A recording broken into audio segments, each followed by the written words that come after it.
Meus irmãos, é com muita alegria que eu quero saudá-los com a paz do Senhor. Amém. É um prazer estar de volta ao seio desta amada igreja. Minha gratidão, pastor Francimar Araújo, que está viajando, mas já me comuniquei com ele hoje e me sinto muito honrado e alegre por ocupar essa santa tribuna para mais uma vez ministrar a palavra de Deus ao coração dos irmãos e irmãs desta linda congregação. Agradeço de coração a forma carinhosa como temos sido recebidos por esta igreja, ao Departamento da Família, na sua liderança, que tem nos recepcionado de forma calorosa, e quero convidá-lo a meditar comigo em uma passagem bíblica que se encontra em Lucas, capítulo 9. Por gentileza, vamos meditar no verso de número 23. Lucas, capítulo 9, verso de número 23. Abra sua Bíblia comigo, vamos refletir a palavra do Senhor. Uma alegria rever meu amigo cantor, Luiz Carlos. Deus abençoe. Prazer também estar na sua companhia, meu irmão. E desta feita tenho a alegria de trazer minha esposa e as minhas duas comedoras de xilito. A geração hoje é diferente, que antes se dizia comedor de rapadura, né? Agora não, você quer comer xilito, pipoca. Aí estão, 2 de 5, só falta 3. E o Senhor tem nos abençoado. Já 12 anos casado, 15 anos de namoro. E muito feliz porque o Senhor tem me abençoado muito na minha vida familiar e conjugal. Mas tudo isso porque Jesus, ele brilha dentro da minha casa. E para brilhar dentro da minha casa, ele primeiro brilhou na minha vida e através da minha vida, que basicamente é o cerne.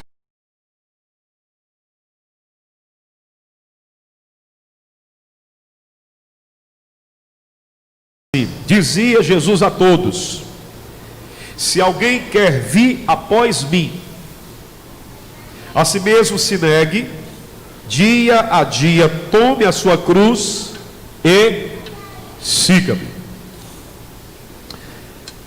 Pai, eu te peço, me ajuda a glorificar o teu nome.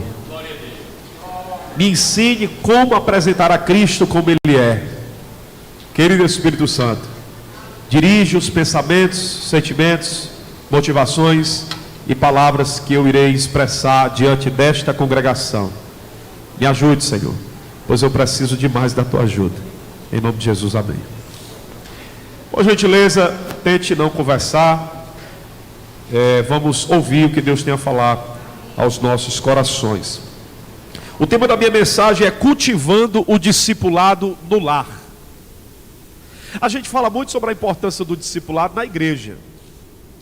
E quase sempre a forma como nós tratamos dessa matéria é de forma reducionista, ou seja, a gente restringe ou reduz a ideia do discipulado a um departamento e a uma atividade que acontece por um breve período de tempo em que o recém-chegado na fé, ele é introduzido nos temas centrais da fé cristã ou das Escrituras. E este é um equívoco muito grande, porque na verdade não contempla a totalidade do espírito do verdadeiro discipulado, conforme Jesus nos ensinou. Eu diria que o primeiro lugar onde eu tenho que manifestar o meu caráter de discípulo é dentro da minha casa. Claro que eu estou falando algo óbvio, todo mundo sabe disso, mas na prática parece-me que não há essa ênfase ou essa preocupação. Eu traduzo isso de forma mais direta e objetiva. A minha esposa, ela tem que ser a primeira pessoa a reconhecer que eu sou um discípulo de Jesus, bem como minhas filhas, meus pais, meus irmãos, aquelas pessoas com quem eu convivo. O verdadeiro discipulado não se expressa aqui, porque aqui todos nós, em alguma medida, encenamos um personagem que não condiz com a realidade. Eu sei que isso que eu estou falando é um pouco chocante e pode ser até tido como escandaloso por alguns, porque soa um pouco ofensivo, mas é a verdade.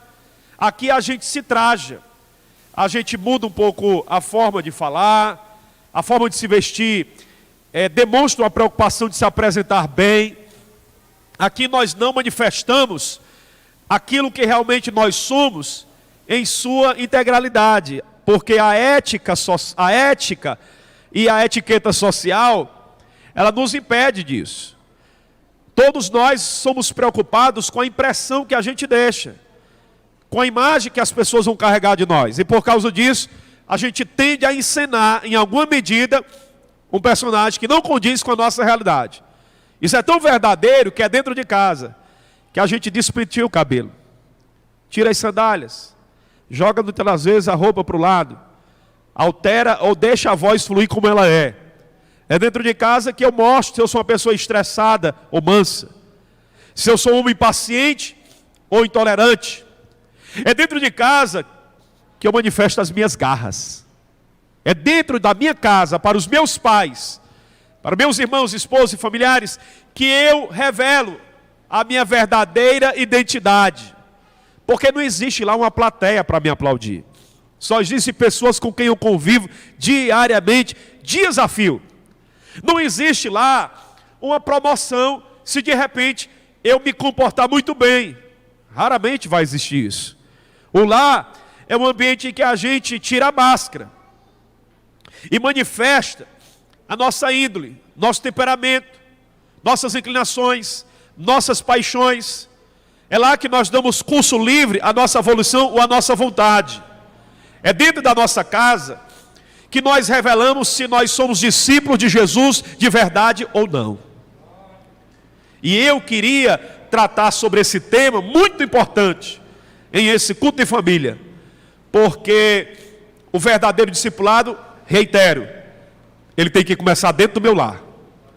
Se eu não honro a Jesus, não demonstro ser um verdadeiro seguidor dele dentro da minha casa, eu estou falhando no que é essencial. Inclusive o apóstolo Paulo, ele disse assim: aquele que não cuida dos seus, negou a fé e é pior do que o incrédulo.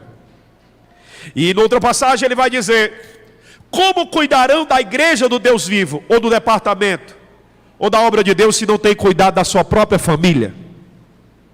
Então a gente começa a perceber que há uma convergência do pensamento de Paulo em relação ao que Cristo ensinou, porque Paulo está reproduzindo o que Cristo ensinou.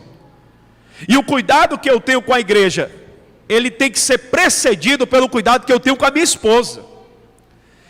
E isto é algo que tem que ficar muito claro. Hoje eu tenho um grande desafio aqui, não só de pregar diante de Deus, dos anjos e da igreja, mas diante da minha esposa. Porque cada palavra que eu disser, eu sou obrigado a olhar para ela, e se eu for falso ou hipócrita, a minha consciência vai de alguma forma me acusar. E esse é um grande desafio. Será que eu sou um verdadeiro discípulo de Jesus? Não importa se eu sou reconhecido como um bom pregador ou um servo de Deus que se entrega na obra. Se eu não faço isso dentro da minha casa, ou seja, se eu não me entrego no espírito de servo verdadeiro para servir as pessoas mais importantes da minha vida, que são aquelas que estabelecem a base da minha vida social, moral, do ministério que eu exerço. Então, dá para perceber que a mensagem ela é um pouco pesada, mas Deus vai nos ajudar. Quem pode dizer amém? Então vamos lá. Há uma pergunta que incomoda todo verdadeiro discípulo de Jesus. Que pergunta é essa? O que Jesus faria em meu lugar diante desta situação? Porque seguir a Cristo é isso, é imitá-lo, é reproduzi-lo, é copiar fielmente suas ações, suas palavras. Então, o verdadeiro discípulo ele está sempre perguntando: o que Jesus faria em meu lugar? Nesta hora em que a minha família está me fazendo pressão, em que eu estou sofrendo acusações injustas, em que o meu esposo não está cumprindo devidamente o seu papel, minha filha, meu marido, como eu devo reagir diante disso? Quando meus filhos me provocam a ira, a minha reação, ela tem que estar baseada no meu temperamento forte, na formação cultural que eu recebi, em uma lógica racional, eu tenho que agir assim, senão isso aqui não vai acontecer, ou eu tenho que olhar para Jesus e imaginar como Jesus agiria nessa situação. Você começa a perceber que essa pergunta, qual seja, o que Jesus faria em meu lugar, ela tem uma implicação prática muito forte.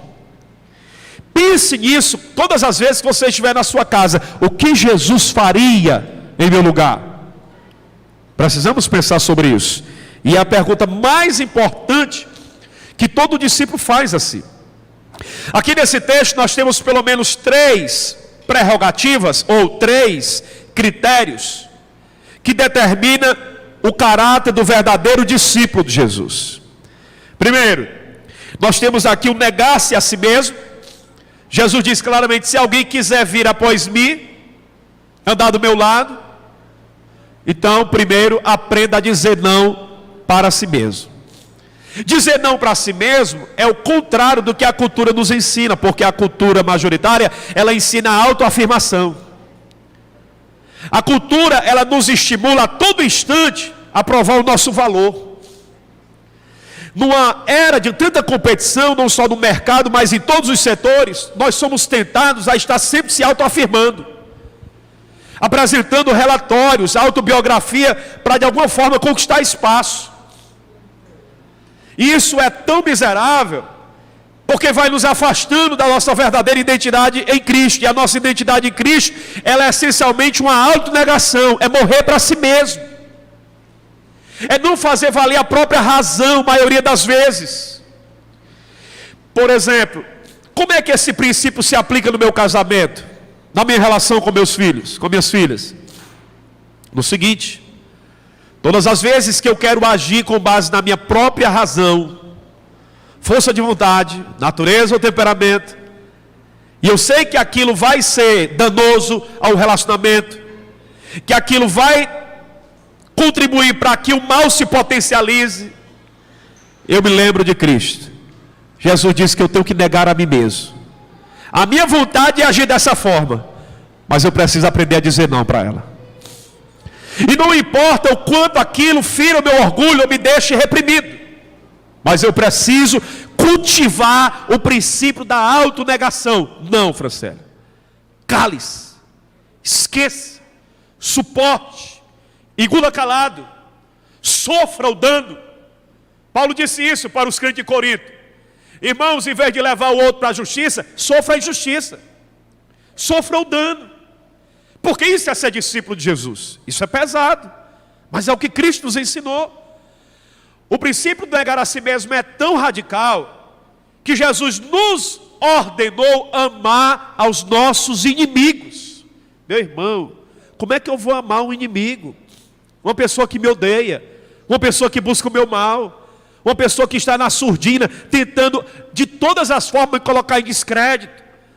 Não se trata de uma desventura, de uma ofensa isolada que um irmão pode cometer contra mim ou um amigo. O inimigo é alguém declarado, que vive perseguindo, que se opõe ferrenhamente, que quer o meu mal a todo custo. Jesus disse que eu tenho que amá-lo. Jesus, ele chocou quando ele disse assim: amai os que vos odeiam, bendizei os que vos amaldiçoam, abençoai os que vos perseguem, pois fazendo assim, verdadeiramente sereis meus discípulos e filhos de Deus. E só existe uma forma de eu fazer isso: é eu me anulando, é eu negando a mim mesmo. Porque se eu honrar a minha personalidade, eu não aceito isso, eu não me dobro. Se eu agir conforme a cultura machista, cala, quem é você? Eu sou o homem aqui da casa. Na verdade, esse seu homem, ele muitas das vezes traz por trás um espírito machista, que não admite ser questionado e criticado. A cultura nordestina, principalmente, ela celebra a imagem do cabra macho. Só que a Bíblia celebra a imagem do homem de Deus. Claro que em certa medida dá para ser cabra macho, protetor da família, defensor.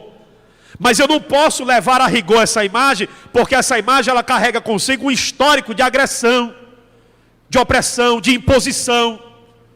E isso não pode acontecer no meio de uma família onde tem Jesus como modelo.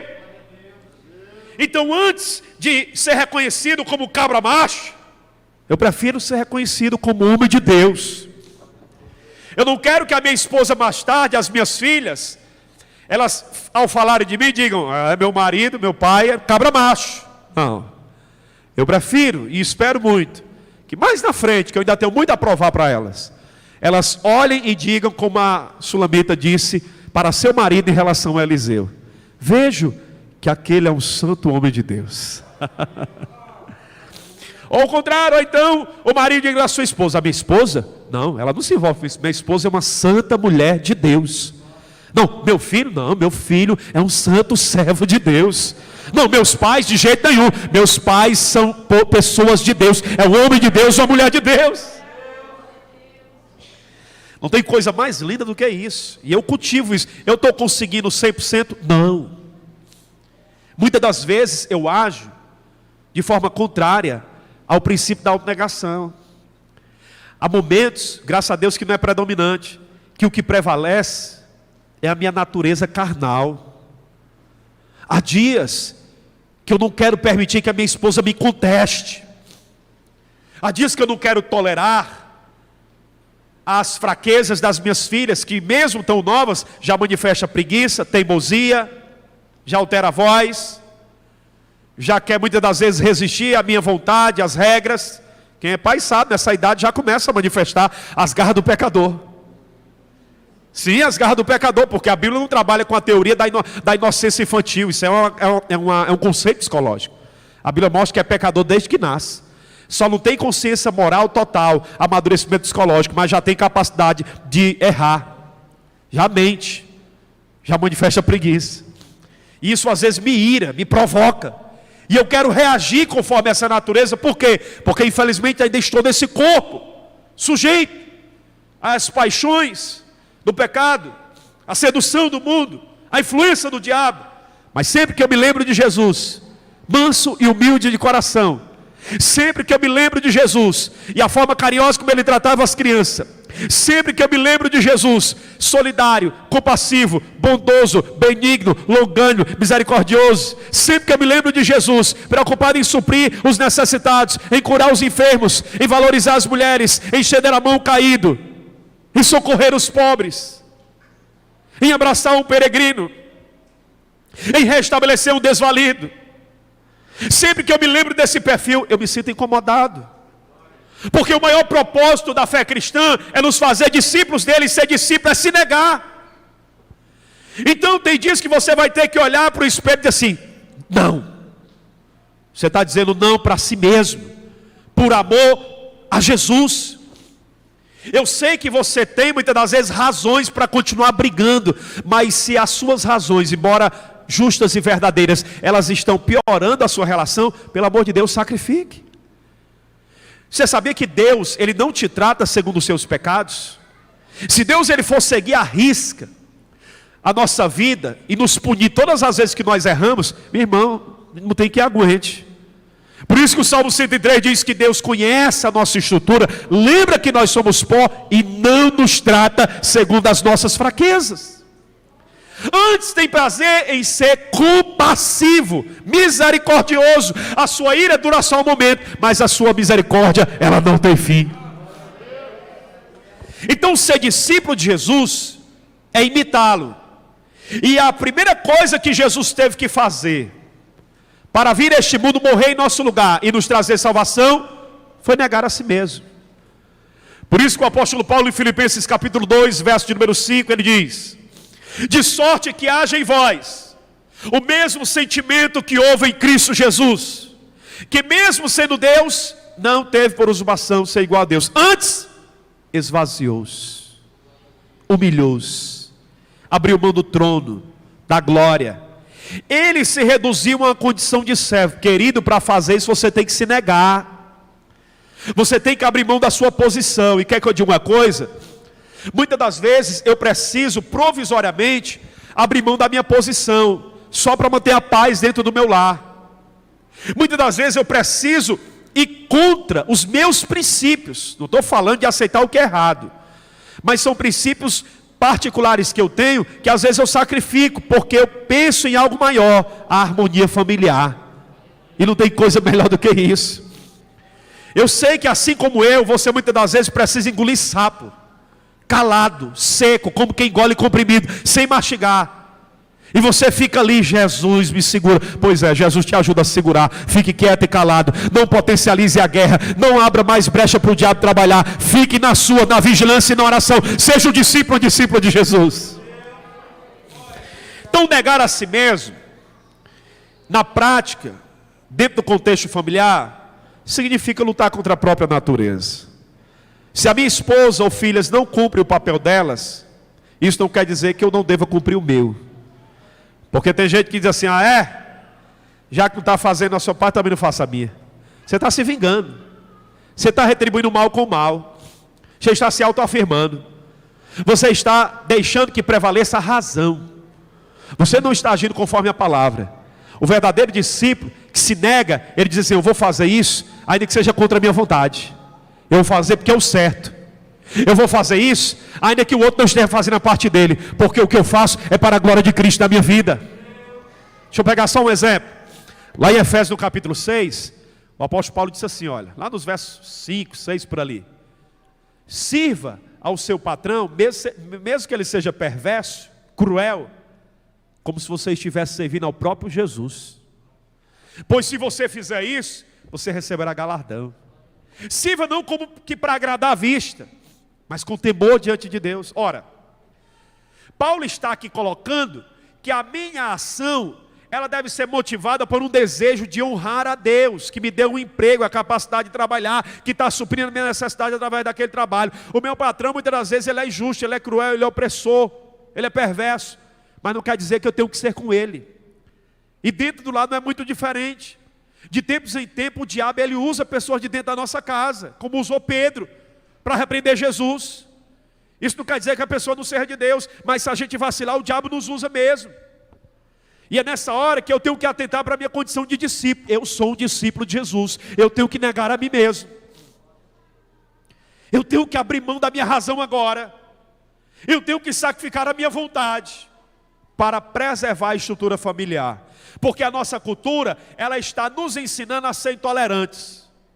De que forma? Só se relacione com aquilo que te traz paz, alegria, prazer, felicidade, satisfação, contentamento, sensação de completude. Rompa com tudo aquilo que lhe estressa. Abra mão do casamento se está desgastado. Se você não tem mais um sentimento para com a pessoa, não sente mais nada, vai embora. Mentira do diabo, que o casamento acabou porque não tem mais sentimento, que tem que ir embora da família porque não sente mais nada. Essa é a cultura do sentimentalismo, e a Bíblia ela nos ensina algo maior. Em Cristo nós amamos por causa que Ele nos amou, porque Ele nos mandou amar, e quando nós fazemos isso, Ele é poderoso para restaurar, não só o sentimento, não só a paixão, mas as afeições, o prazer de estar com o outro, a convivência santa, harmônica. Eu tenho uma escolha: acreditar que está perdido e ir embora, ou acreditar que Deus é poderoso para restaurar e voltar a viver uma bênção dentro do meu lar. E é uma escolha a se fazer. Segundo lugar, é preciso carregar a cruz. Carregar a cruz aqui significa estar disposto a morrer pela causa de Cristo. E quer que eu diga uma coisa? Uma das causas de Cristo mais nobre aqui na terra é a família. Porque não faz sentido, irmão, famílias aqui na igreja, pregando, cantando, liderando, servindo, adorando, profetizando, cantando, falando em língua, dançando o Espírito, se alegrando, chorando, abraçando os irmãos, mas dentro de casa brigando, contendendo, se dividindo. Faz sentido. São hipócritas na igreja. É duro, mas é a verdade. Não faz sentido eu querer exortar a igreja a amar, se eu não amo dentro de casa. Como eu posso pregar sobre mansidão? Jesus disse, sede manso, como eu sou manso, se eu não sou manso da minha casa. Como eu irei pregar sobre misericórdia, se eu não tenho misericórdia na minha casa? Como eu irei pregar sobre domínio próprio, se uma pessoa controlada, se eu não sou dentro da minha casa? Como eu vou exortar a igreja a viver uma vida pura, se o meu coração é impuro dentro de casa? Como eu vou ensinar a igreja a que viva de forma sóbria, se eu não sou sóbrio dentro do meu lar? Você começa a perceber aí que o que a gente prega aqui tem implicações fortes em casa. A menos que eu tenha coragem de ser um hipócrita. um mero ator. Mas para mim estar condicionado ou qualificado para pregar a igreja, ou exortar a igreja, eu preciso primeiro ser um exemplo dessa pregação dentro da minha casa. Quem está entendendo, diga amém. Então é dentro do lar onde se processa o caráter do verdadeiro discípulo. E carregar a cruz é estar disposto a morrer. Aí eu me lembro do que o apóstolo Paulo fala em Efésios, lá no capítulo 5, quando ele exorta os maridos a amar a sua esposa, como Cristo amou a igreja e por ela morreu, se sacrificou.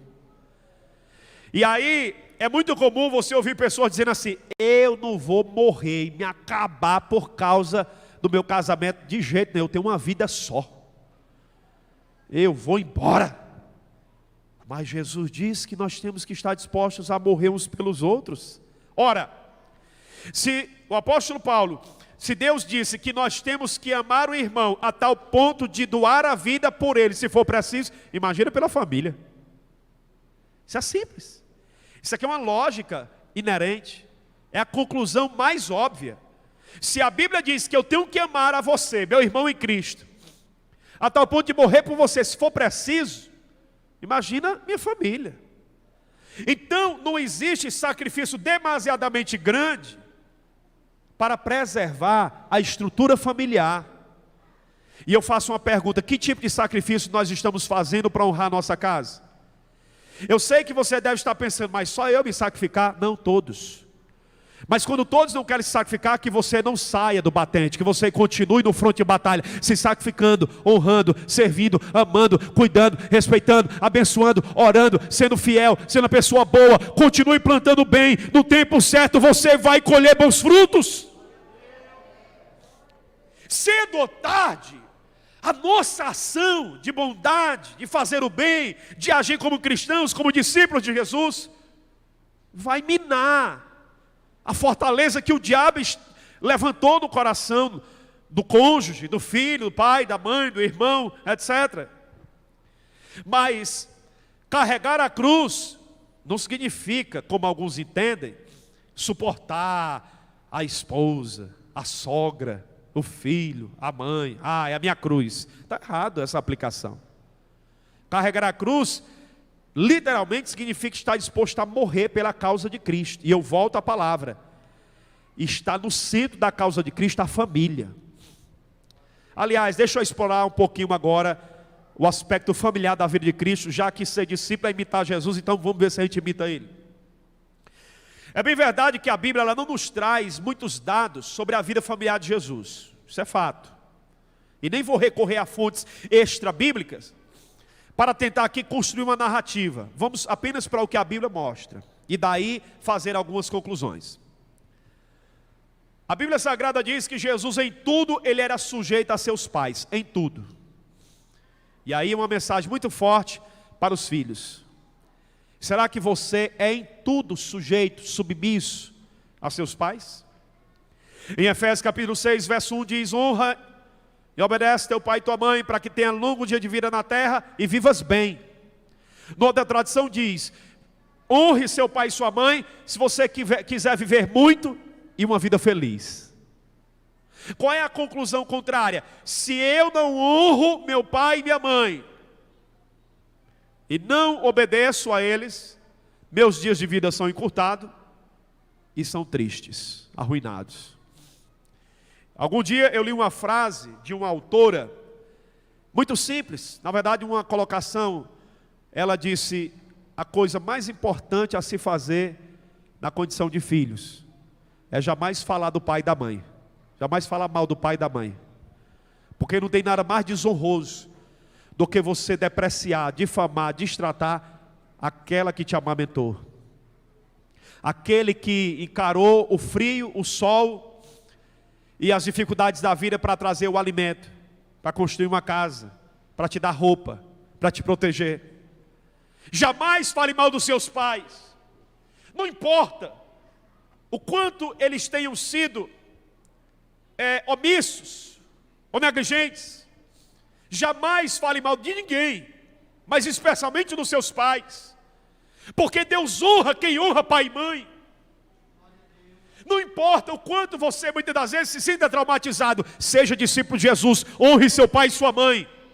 Se você quer ter uma vida próspera, uma vida longa e uma vida feliz. Então ser discípulo de Jesus é isso. Outro exemplo, a Bíblia não mostra onde e como Jesus viveu os 30 primeiros anos da sua vida, porque o seu ministério público só se dá a partir dos 30 anos, todos nós sabemos disso. O caso excepcional é aquele de Jesus quando nasce, vai para o Egito, sob perseguição, e aquele outro quando ele tem 12 anos, que está no templo ensinando os doutores. Fora disso nós não temos nenhum dado, senão fontes espúrias que apresentam narrativas falaciosas. Mas a gente pode deduzir, e com muita precisão. Lá em Hebreus diz que Jesus em tudo ele foi tentado, mas não pecou. E eu quero acreditar que Jesus, na condição de filho, ele honrou seus pais. Ajudou José na cartaria, cuidou muito bem dos seus irmãos, demonstrou total submissão e viveu uma vida totalmente para a glória do Pai, na condição de membro de uma família. No final da sua vida, já na cruz, Jesus olha para Maria e diz, em relação a João, para que ela cuide dele. E diz também para João, em relação a Maria, para que ele cuide dela. É como se Jesus estivesse dizendo para Maria, cuide de João, que ele é como se fosse um filho para mim. É o discípulo que costumava reclinar a cabeça sobre o peito de Jesus. Era o discípulo amado, querido, afável, e Jesus o tem como um filho. Ele demonstra a sua preocupação como um pai demonstra para com seu filho. Ele demonstra a preocupação com a sua mãe, ele está partindo e diz, olha, cuide dela. E a gente começa a perceber que se desenha um quadro de um Jesus que é submisso aos seus pais, de um Jesus que é trabalhador, de um Jesus que se preocupa com João como se fosse um pai para o filho, de um Jesus que se importa com a sua mãe e de um Jesus que nunca contendeu com seus irmãos. Embora estes não depositassem crédito no ministério público de Jesus, mas Jesus não retaliava. Jesus não era indiferente. E isso deixou marcas indeléveis, ou marcas tão profundas nos irmãos de Jesus, que mais tarde eles vieram exercer o ministério depois que Jesus morreu. E essa é uma coisa maravilhosa que nós precisamos refletir, porque se nós somos discípulos de Jesus, ou seja, nós temos que imitá-lo. E a grande pergunta é, será que nós estamos morrendo todos os dias para trazer vida para a nossa família? Será que nós estamos fazendo valer o reino de Deus, a causa de Cristo, dentro da nossa casa? Aliás, o que é o reino de Deus? O reino de Deus, irmão, é justiça, é gozo, é verdade. Paulo fala isso. E gozo, justiça e verdade tem que estar dentro da minha casa. A minha casa não pode ser um ambiente onde reina o estresse, a incompreensão, onde a comunicação é cheia de ruídos. O meu lar não pode ser um lugar onde não flui a liberdade de criticar, de discordar do outro, mas ainda assim viver em harmonia, porque nós temos Jesus como nosso modelo. O centro do lar não é o homem em primeiro lugar, é Cristo, tem que ser Cristo. E nós precisamos levar o discipulado para dentro da nossa casa. Terceiro lugar, depois que Jesus diz, negue-se a si mesmo, tome sua cruz, ele disse, então, siga-me. Seguir aqui é andar próximo, observando, com a intenção de reproduzir fielmente. Inclusive tinha uma expressão entre os rabinos, muito comum entre os judeus, que ele dizia assim, para aqueles que estavam começando a seguir algum rabino, cubra-se com a poeira, cubra os seus pés com a poeira do seu rabino. A ideia é, ande tão perto dele, que quando ele levantar a sola da dela, a poeira dos pés cubra os seus pés. Você está tão próximo, que tudo que ele faz reflete em você. Se ele sofrer algum dano, isso você vai sofrer também. Andar com Jesus é isso. Veja o que Jesus suportou, calado. O apóstolo Pedro diz que ele foi injuriado, mas não revidava. Que ele foi ameaçado, mas não reagia. A figura que se sobressai é de um cordeiro manso. Nós temos o episódio de Jesus pegando um azorrague lá e botando os cambistas para correr do tempo, mas aquilo não pode ser tomado como regra. Ali é o zelo dele pela casa de Deus e é um cumprimento da profecia de Isaías. Porque na verdade, predominantemente, nós temos um Cristo manso. E eu vou dizer uma coisa de todo o meu coração: eu não acho fácil ser manso. O que significa ser manso? Grosso modo, ser manso é você controlar o poder que você tem sobre o outro. Ou seja, eu tenho maior força porque sou homem. Eu tenho maior autoridade porque sou líder. Eu tenho mais experiência de vida porque sou mais velho. Eu tenho maior poder de persuasão porque tenho acumulado mais conhecimento. E tudo isso me traz muitas vantagens na minha família. Em relação a meus pais, eu tenho mais conhecimento do que eles, não experiência, mas acumulei porque eles não são dados ao estudo. Em relação a minhas irmãs, eu sempre fisicamente fui mais forte. Na minha família, no caso imediato agora, esposa e filhas, eu prevaleço em todas essas áreas. E isso mexe o meu ego. Isso me deixa muitas das vezes numa vantagem tão grande que eu quero agir como imperador. E é nessa hora que eu sou desafiado a ser manso, ou seja, colocar limite ao meu poder. E não usar essas vantagens para me prevalecer, porque a minha intenção tem que ser mostrar Cristo, Ele que tem que prevalecer. A impressão que tem que ficar não é quem é que prevaleceu, foi eu ou Cristo? Não, é Cristo que tem que prevalecer. Essa tem que ser a intenção. E nós temos que lutar por isso todos os dias. Haverá dias que você não vai conseguir e que você durma triste, como acontece comigo. Há dias que eu durmo chateado comigo mesmo, porque eu percebo claramente que eu falhei na minha condição de ser um bom discípulo de Jesus, diante da minha esposa e das minhas filhas, dos meus pais, dos meus irmãos. Mas eu digo para os irmãos, que a maioria das minhas noites de sono tem sido tranquila, em paz e alegre, porque eu terminei sendo um bom discípulo de Jesus, diante da minha família. E não tem coisa mais linda do que isso, do que a sua própria família testificar que você é verdadeiramente um discípulo, um imitador, um seguidor de Jesus. Quem está entendendo, diga amém.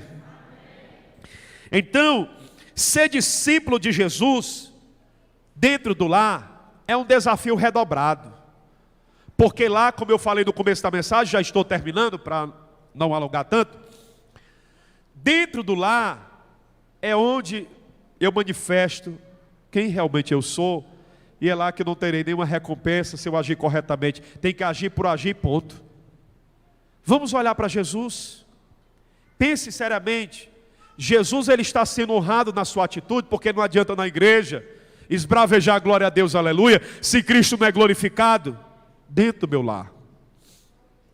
As mulheres receberam de Deus o seguinte conselho: hajam com prudência e sabedoria para com os vossos esposos, para com os vossos maridos. Sem palavra vocês poderão ganhá-los para Cristo. Hajam como verdadeiras discípulas de Jesus. Aos homens, a Bíblia dá uma ordem: vós maridos, honrai as vossas esposas, considerando-as vasos mais frágeis, dê a ela honra maior. É interessante isso, porque choca frontalmente com a ideia da submissão, muitas das vezes defendida pelos homens. Porque tem homem que se agarra à ideia de que a mulher tem que ser submissa, e é bíblico. A mulher tem que ser submissa sim. Não importa o quanto o feminismo radical rejeite essa ideia. Não importa o quanto a nossa cultura ande na contramão disso. Nós vamos reafirmar o princípio bíblico da submissão feminina. Porém, essa submissão não pode ser incondicional. Essa submissão não pode ser a uma regra que contraria a palavra de Deus. Essa submissão, ela tem que ser movida por gratidão, por amor, por reconhecimento que está diante de um bom administrador. Por exemplo, o apóstolo Paulo disse assim: vós mulheres, sede submissa aos vossos maridos, como a igreja é a Cristo. Só que tem um detalhe: a igreja se submete a Cristo porque Cristo amou a igreja. A igreja se submete a Cristo porque Cristo cuida da igreja. A igreja se submete a Cristo porque Cristo, ele deu motivo para a igreja ter prazer nele. A igreja se submete a Cristo porque Cristo se mostrou excelente rei, governador e administra muito bem as nossas vidas. Dificilmente uma mulher vai ter prazer de se submeter a um homem desorganizado. mau administrador, ao homem cruel, perverso, que quer impor regras que ferem os princípios morais dela e da própria palavra de Deus.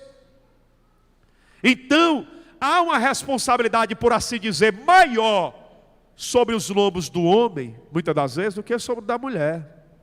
Porque enquanto a minha esposa, ela tem que simplesmente se submeter a mim, ou seja, reconhecer que o governo e as decisões da casa principais pertencem a mim, ela me ajuda nisso, eu tenho que amá-la sacrificialmente, e estar disposto a morrer e dar a minha vida por ela, me acabar de trabalhar, fazer tudo que for necessário para promover o bem dela e das minhas filhas.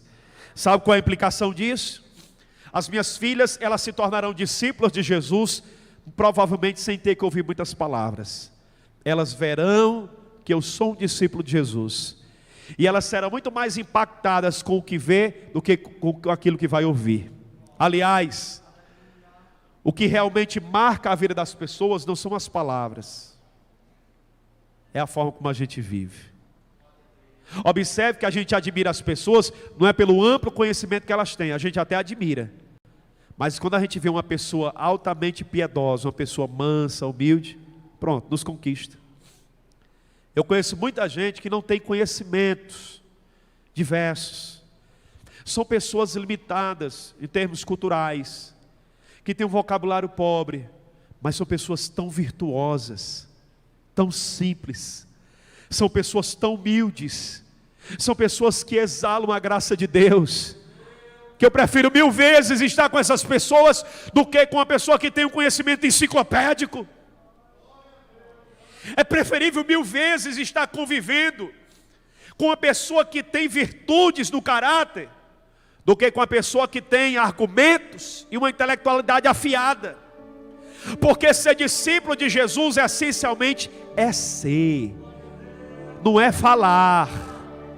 Não adianta simplesmente fazer discurso, porque isso pode ser mera religiosidade ou mero moralismo.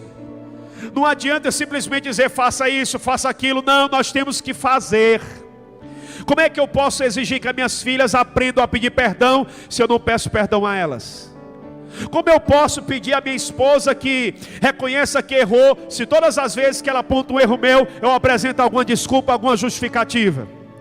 Como eu poderei ensinar para minhas filhas a mansidão, se elas ao olharem para o meu histórico dirão, mas o senhor não é manso? Talvez não diga porque ele tem medo de mim, mas na consciência delas dizem isso. Como eu poderei converter ou trazer meus pais para a igreja, se eu não demonstro ser um verdadeiro discípulo de Jesus? Como eu vou trazer a presença de Cristo para dentro do meu lar, se eu não transformo a minha casa em um palco ou em um altar de adoração a Deus, onde a palavra de Cristo é centralizada, onde a oração é cultivada, onde o fruto do Espírito brota, onde a paz e a harmonia reina? Como Jesus poderá abrir as comportas do céu e derramar bênçãos sem medida sobre a minha casa, se Ele não tem prazer de estar lá, porque eu não abençoo meu lar com as minhas palavras, porque eu não abençoo a minha família com os meus gestos, porque eu sou uma pessoa difícil de tratar, porque eu sou uma pessoa muitas das vezes egoísta, gananciosa, que me sacrifico demais por mim, mas não pelo outro. Ser discípulo de Jesus é se sacrificar pelo outro. O Evangelho é o outro no centro e não mais eu. Você vai ver várias vezes, umas 28 vezes no Novo Testamento, dizendo: ame o outro, suporte o outro, ajude o outro, ore pelo outro, perdoe o outro, carregue o fardo do outro, chore com o outro, se alegre com o outro, considere o outro superior a si mesmo, seja longânime com o outro, compassivo com o outro, suporte o outro, ou seja, se coloque no lugar do outro. E eu queria lhe fazer um convite: se coloque no lugar dos seus pais. Talvez você não tenha um pai estudioso como você queria, uma mãe tão sensível culturalmente e que entenda o seu comportamento. E você diga: meus pais é muito fechado, muito ignorante. Ei, tenha sensibilidade e tente se teletransportar para aquela realidade que eles viviam. Talvez eles não tiveram a oportunidade que você teve. Talvez viveram sob um regime severo, pesado, que deixou marcas profundas na alma deles e no comportamento. Sim, talvez você não tenha um pai ideal, mas você não é um filho ideal e nunca será. Vamos reconhecer que nós somos pecadores tentando conviver uns com os outros, mas em Cristo nós encontramos o modelo ideal, e cada dia que nós buscamos imitar a Ele e reproduzir o exemplo dele dentro da nossa casa, então nossa casa ela é abençoada. Fica de pé, por favor.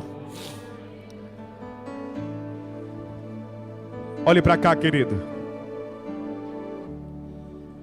Ser discípulo de Jesus, alguém definiu da seguinte forma: é ser um Cristo em miniatura, por assim dizer. Ou é ser uma representação fiel de Cristo para o outro.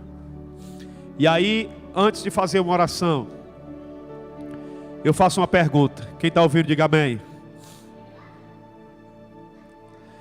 Você tem sido o Cristo do seu lar?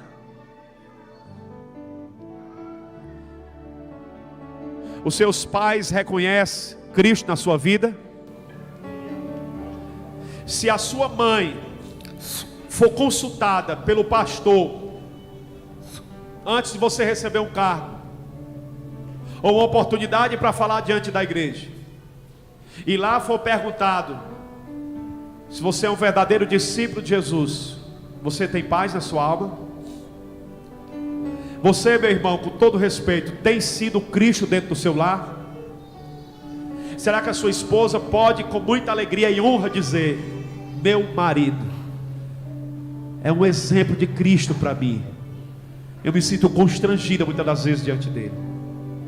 Será que você, mulher, pode dizer que é verdadeiramente uma fiel discípula de Cristo, e o seu marido ter tanto receio de dizer: não, minha esposa é uma mulher de Deus, ela representa Cristo? Vamos buscar isso. Quem quer buscar isso na sua vida, para a sua casa? Quem quer? Quem quer? Porque não adianta a gente orar: Senhor, abençoa a minha casa, Senhor, abre as portas e abençoa o meu lar, se nós não somos essa bênção. A maior bênção que Deus quer derramar sobre a tua casa é a tua vida, o teu exemplo. Essa é a maior bênção. Uma bênção tão grande que a tua família terá prazer de estar em casa, que ninguém terá prazer de viver na casa dos outros, porque sente que Cristo reina ali. Sejamos discípulos de Jesus dentro da nossa casa. Se tem alguém entre nós que quer ser discípulo de Jesus, que quer entregar a sua vida a Ele, ou se reconciliar, eu te convido a vir aqui diante desse altar. É uma oração rápida que eu vou fazer.